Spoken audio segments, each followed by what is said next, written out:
No doubt. Well, let me just, Hollywood is the left's main means of communication to us, and it's a one-way street. They tell us in the form of 3-act plays what to believe and where to cry and what, in essence, they've gotten so politicized, who to vote for, etc. Same with the newspaper. That's the old media, telling you what to think. The revolution started with Rush Limbaugh in 1998 when people started to call in, and Rush Limbaugh recognized, let's bring on the best of people that disagree.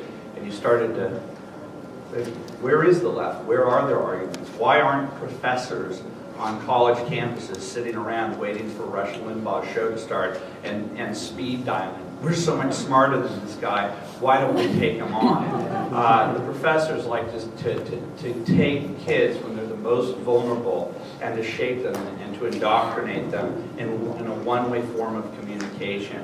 Our communication is a communication where we invite the debate. Al Gore will not debate on the issue that he says is the most important issue of our time. What I've understood is that for the last 40, 50 years, we conservatives have constantly been on defense. We're constantly on defense, and when we win, we're a center-right nation. We're being pushed to the left because they control pop culture, they control the narrative in most media except for talk radio and now the new media.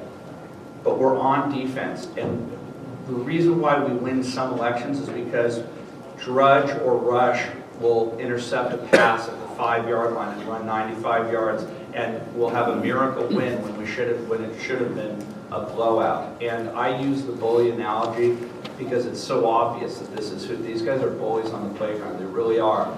And when you go on offense against these people, when you ask them a question, they don't have an answer. When you accuse them of creating a corrupt nation, and you point to the evidence, they can't answer. When you point out that the peer-to-peer review process that is a talking point has been absolutely corrupted, they don't have a debate. So the thing is, don't allow for them to control the narrative. You need to go on offense. Right on. Good. I do want to point out, related to what has changed, conservatives, Republicans win when the discussion is about liberty and the limits of government and the unlimited potential of freedom. And the greatness of the Tea Party that has arrived is from about 2003 up to about 2007, the discussion on the Republican side actually became the Democrats' strong point, which is what government can do. If the election is about what government can do, we lose. So when John McCain says, I want to buy up the bad mortgages, we lose. We can't win the election of how government can help people because we understand it's very limited. Sure, we have to help some, but not. The brilliance of the Tea Party movement is enormous gravitational pull to where you're actually now having a discussion about what was the Constitution for. It was not to create a standard of living. It was to be about freedom. And that's the brilliance of the Tea Party movement, and that's the brilliance of these 4 people sitting up here. But somebody else, go ahead. I'll just use Mr. Sussman because I'm thrilled to hear your speaking out about environmentalism. So it's your book, Climate Day? That's your book? Okay, good. I'm going to ask this, but any of you can comment. But it's I'd like to know your opinion of the Environmental Defense Fund, because from what I have researched, they're extremely radical green group, and one of the very popular candidates for governor is a huge supporter of that group, and I don't hear much being said about it, and I don't see how this candidate can be a supporter of the EDF and trying to reinvigorate business for our state, and I'd like to know what you think about that. Right. It's Arnold Schwarzenegger is a classic example of a guy who talked tough on the fiscal issues, but he's as green as they get on the environmental issues. And it's sickening, and that's what's going to kill this state. AB 32 is going to kill this state. It's going to sink this state. These environmental rules and regulations are already driving people out of this state. Listen, I spend a lot of time in Santa Cruz. I can watch the surf from my pad there. And the best surfboards in the world used to all be made in California. The forms for the surfboards were all made in California, down in Southern California, by this guy who had a great operation. And the environmental regulations drove him out of business. He was going to have to spend about $500,000 to upgrade his facility, and he said, the hell with it, I'm done.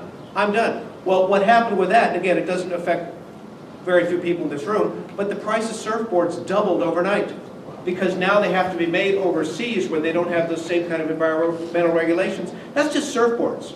Okay, so now you can take these environmental regulations and bring them across the board. It's going to kill this state. I'm concerned about some of the candidates for governor because I don't know where they stand on these issues, and where they do stand, I'm going to tell you right now, I don't like it. Me too. It scares me. So they can be as fiscally conservative as they want to be, but that doesn't do much for me. When you're on the side of the greenies, and when you're on the side of the social liberals, that scares me personally immensely. So I just want to address that. But I will also tell you that there are a lot of people, I think, because of political correctness or because they just don't know, that they don't get the environmental thing. I honestly believe John McCain, for example, is just ignorant on these issues. I don't believe he's like an Al Gore who understands there is no science, but let's try buffalo as many people as possible. I believe John McCain's just sort of ignorant when he said 2 years ago, when it was snowing outside and all of Washington, D.C. was closed down, and they were having an environmental summit to discuss global warming. It's snowing outside, D.C. is shut down, people have been flown in from all over the United States, and John McCain says, well, my friends, the debate is over. Okay? He's just stupid on these issues. But if he were to look into the science, I believe there's a pea big enough in his pod that he would say, okay, I understand. But it takes work. You have to dig into the details. You can be a liberal by default. But if you want to be a conservative, you've got to do some research. You've got to do some homework. You've got to understand the facts. And the more you know regarding facts, the more conservative you will become. I'm convinced. I was really excited by what Brian just said, and I want to say that on my show, and I think probably on your show too, one of the important things that I strive to do is make people understand how these regulations aren't just something in Sacramento, they're not just words on paper, these are things that are affecting our everyday life. Andrew mentioned plasma screen TVs. Even those are regulated by the state of California because of the size and the electricity that they use.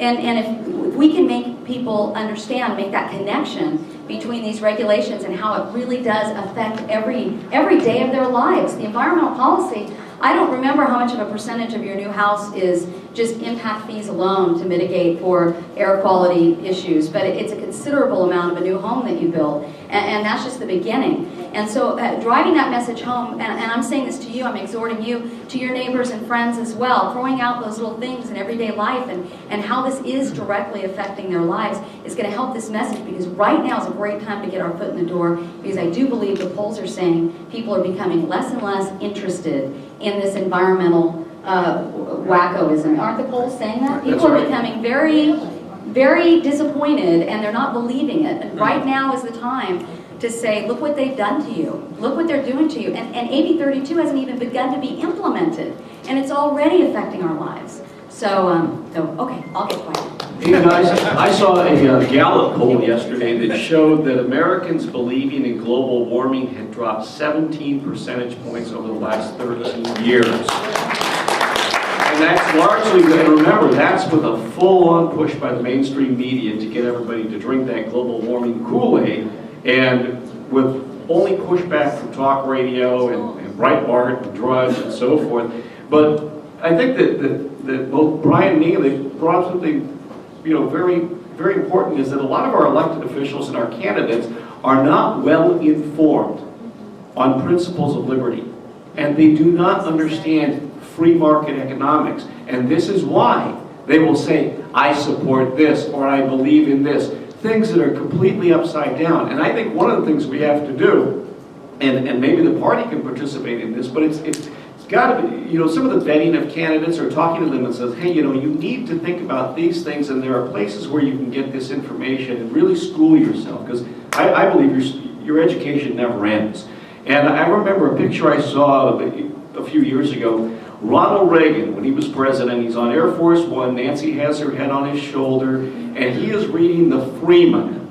Any of you ever heard of the Freeman? Okay, the Foundation of Economic Education. It is a free market publication on economics and social policy.